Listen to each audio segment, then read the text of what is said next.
Welcome to the first video in a series where we learn Meta Spark, the augmented reality software made by Meta, aka Facebook. By the end of the series, you should be able to make these effects on the screen and also have some pretty good tools to build some cool stuff of your own. So we'll just jump right in. So in this first lesson, we're going to learn how to add images to a face in a face mesh. So then we can make a few effects, just basic things like this. So when you first open the software, this is the screen you'll get presented with. We'll just jump straight into sharing effect here. I'll full screen this. If this is the first time you open the software and you have a webcam, you'll need to click this little camera icon and change to the webcam option here. Otherwise, you can just use the demo videos here. So this lesson is going to be about the Facetracker. So the first thing we're going to add, so this is the list of objects that are in the scene. First, to add an object to the scene, we click the plus here. So plus and then add a Facetracker, insert. If you want to add an object underneath another object, right click the object and then click add object here. And we will add a face mesh. So you'll see that down in the scene, it's added a mask that stays on my face and moves with my facial expressions. And whenever you see these checkers, it means you don't have a material on the object yet. So to add a material, we go over here on the right side where materials are, plus, and there you have a little colored material. So to edit this, we just double click the material here, or down in the bottom left, you'll notice that it's also here. So once you double click it, you'll see that all the material options. So what we're going to do for today, we'll just keep it as flat up here on the shader type. Now you see it's just one solid color. You can either change the color if you want, or what we're going to do today is we'll add an image to the material. So how to do that is via a texture. So to change the texture, click the choose file here. And I'll put a link in the description for you guys to download this folder, V1 Facetracker 1. And for now, we'll just open up this Morkel image. Open. I see we got a Morkel on here. It's a bit ugly with these white lines. So to get rid of them, you just change this blend mode to multiply. And there you go. So to show from the start how quick that was, I'll just delete this Facetracker and do it all again. Plus, add Facetracker, insert, right click the Facetracker, add a face mesh. To the face mesh, we go over and add a material, create new material. Double click, change from standard to flat, change the texture to Morkel, and then change this to multiply. Boom. It shows that within a few seconds you can make something pretty cool. From here I'll show you how to make your own face texture. So what you're going to need to start with is in the folder that you downloaded, there's an image called face reference. So it's best if you have a image editing software like Photoshop. So right click the image and open with Photoshop. And this is the basic template for how to line up your images to the face. So for an example, I'll just draw something quickly. First thing you want to do is create a new layer. And then with the paintbrush, you just draw whatever you want. And then what you do, you remove this background, the reference that you were using, and save this as a PNG. So save as PNG, save. Then when you go back to your software, I'll just do it again just to show you guys how quick it is. Facetracker, under Facetracker, add face mesh, under face mesh, add a new material. Double click the material, change it to flat, and then texture. You want to get a new texture. So we'll get this test 2 that I just made, open. There you go, what I just drew. So if you're a bit of a gun with digital art, you can probably see how much fun you can have with that already. Also what you can do, you can just bring in images from Google. I'll show you how to do that now. Also, if we're going to be editing the same image and re-uploading it, it's going to take a long time. So I'll just show a quick way to do that. So you'll see down here at test 2, if you right click the texture and reveal an explorer, this will show the image within the project folder. So what you do, you open this exact one in Photoshop, and then whatever edits I make to this and save, it will update instantly in the software. If you are going to do it this way, you're going to have to re-import the face reference so you can line everything up again. So just go back into your Facetracker thing and drag the face reference back in here. Take that and put it at the bottom. And also make sure that there's a bit of a gap at the top, so make sure that it's lined up perfectly in that square.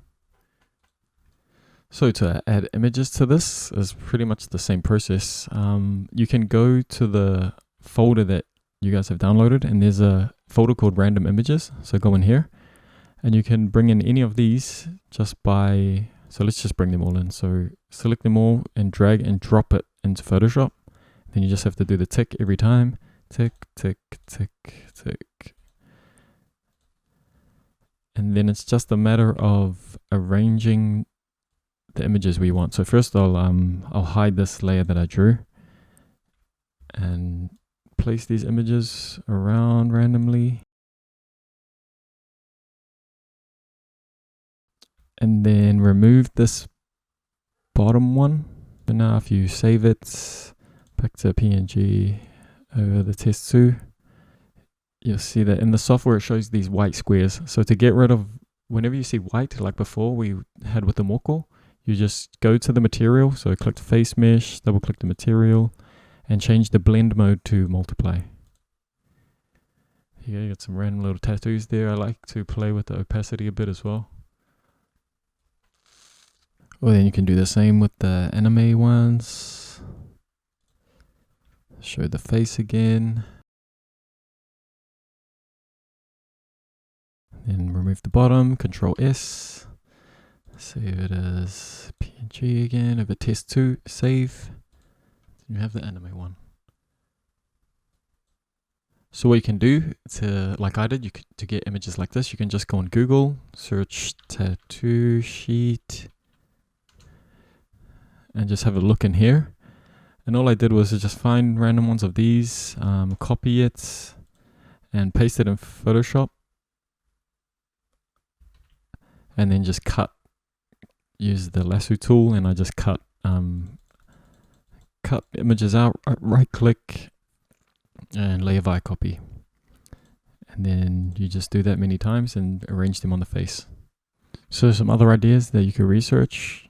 You could write moldy tattoo assets and take some of this stuff from in here. Face art has a lot of ideas. For example, you could just do the whole face green and make these bits a bit darker on the lines. This one will be super easy, just many dots along over the face and thicker eyebrows, red lips.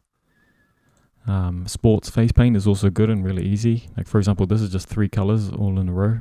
But if you are going to take some stuff from Google, it's fine while you're practicing, but just make sure you don't publish it with other people's work, because then it's copyright infringement and it can get you in a bit of trouble. You can also do makeup through here. So for example, you just do lipstick on here, over the lips, or you could change the opacity to low here and do some sort of eyeshadow or some pink on the cheeks or something. I don't know. You could also add text to the face using the text tool here. Maybe something small like this. Save that. And that can look pretty cool. Play with the opacity again. Above and below the eyes. So I'll quickly introduce you guys to the transforms as well. So let's say you click an object you've created here. So for example, the face mesh. All objects can be moved, rotated, or scaled. So let's say for example, move. I can move it sideways and it still will follow where my face is moving. Move it any direction, or I could rotate it. So to change the rotate, you click up here on the rotate button. I could rotate it anywhere I wanted. Also scale, I can make it bigger and it will still move with my face. I can make it really small. Yeah, pretty much almost every object that you make in here you can adapt with any of those transforms.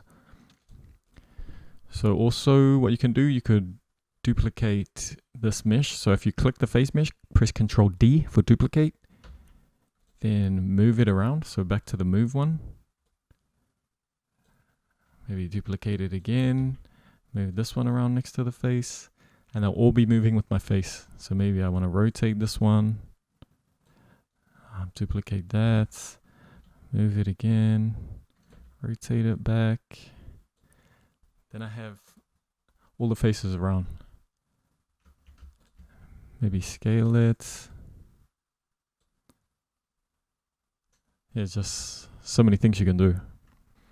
I'll also show you how to navigate around here. So to rotate the screen is you hold right click down and drag. To zoom in and out is scroll. And then to move the scene like this is hold down the middle click. So the scroll button, you can click it down and hold it and drag it. Otherwise, I think you can hold Alt. Yeah, hold Alt and left click and drag. So now if you want to test what you've made on a device, or you want to send a link to your friends so they can try it, you should go down here to test on device and send to Instagram. So it would, if you've logged in with your account to Spark, it's going to send a notification to your Instagram.